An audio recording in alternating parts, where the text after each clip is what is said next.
चलें जी, हमने SLE continue किया हुआ था, तो हमने क्यूटेनियस मैनिफेस्टेशंस तक पढ़ लिया था। अब हम पढ़ते हैं कार्डियोपल्मोनरी मैनिफेस्टेशंस। तो जो कार्डियोपल्मोनरी मैनिफेस्टेशन में कार्डियक मैनिफेस्टेशन ना पेरिकार्डाइटिस है, पेरिकार्डियम की इन्फ्लेमेशन ये मोस्ट कॉमन है।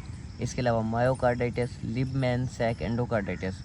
अब सीवीएस में हमने पढ़ा था लिबमैन सैक एंडोकार्डाइटिस, मतलब endocarditis in patient with SLE is called Libman Sacks endocarditis. इसके अलावा जो पल्मोनरी फीचर्स है ना, तो वो एक recurrent pleurisy and pleural effusion ये मोस्ट कॉमन है।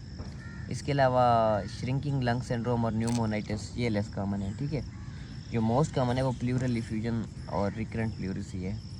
इसके अलावा न्यूरोलॉजिकल और हिमेटोलॉजिकल मैनिफेस्टेशन की बात करें तो seizures, epilepsy, migraine, stroke, cranial and peripheral neuropathies, तो ये न्यूरोलॉजिकल है। हिमेटोलॉजिकल की बात करें तो हिमेटोलिटिक एनीमिया, ल्यूकोपिनिया, लिम्फोपिनिया, थ्रोम्बोसाइटोपिनिया।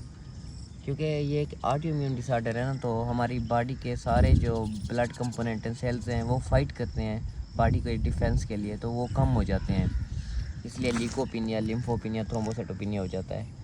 रीनल मैनिफेस्टेशंस बहुत इंपॉर्टेंट है एसएलई में 3 मैनिफेस्टेशन बहुत इंपॉर्टेंट है टू बी ऑनेस्ट। एक जॉइंट इन्वॉल्वमेंट मतलब मस्कुलोस्केलेटल फीचर्स ये इंपॉर्टेंट है, तो दूसरे नंबर पे क्यूटेनियस और तीसरे नंबर पे रीनल। ये आपको हर हालत में आनी चाहिए।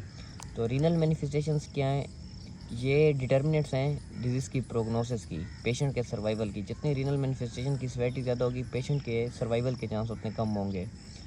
तो जो टिपिकल रीनल लीजन है ना, वो है प्रोलिफरेटिव ग्लोमेरुलोनेफ्राइटिस।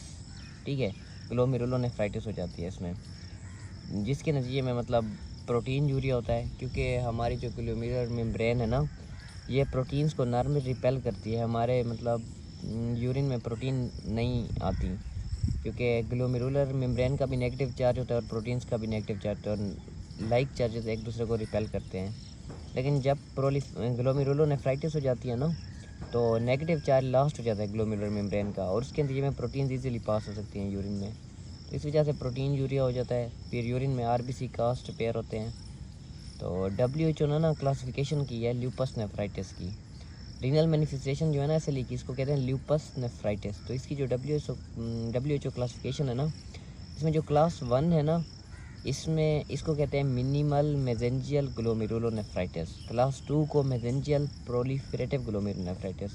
क्लास 3 को फोकल प्रोलिफरेटिव ग्लोमेरुलोनेफ्राइटिस। क्लास 4 को डिफ्यूज प्रोलिफरेटिव ग्लोमेरुलोनेफ्राइटिस। क्लास 5 को मेम्ब्रेनस ग्लोमेरुलोनेफ्राइटिस। और जो क्लास 6 है ना, इसको कहते हैं एडवांस सेक्लेरोटिक ग्लोमेरुलोनेफ्राइटिस, जिसमें सेक्लेरोसिस हो जाती है हमारे ग्लोमेरुलाई की, मतलब बिल्कुल वो डिस्ट्रॉय हो जाते हैं। ठीक है, और ये मतलब इसकी प्रोग्नोसिस बहुत फास्ट होती है। ठीक है, तो आगे डायग्नोसिस और ट्रीटमेंट हम नेक्स्ट लेक्चर में कंटिन्यू करते हैं। Thank you.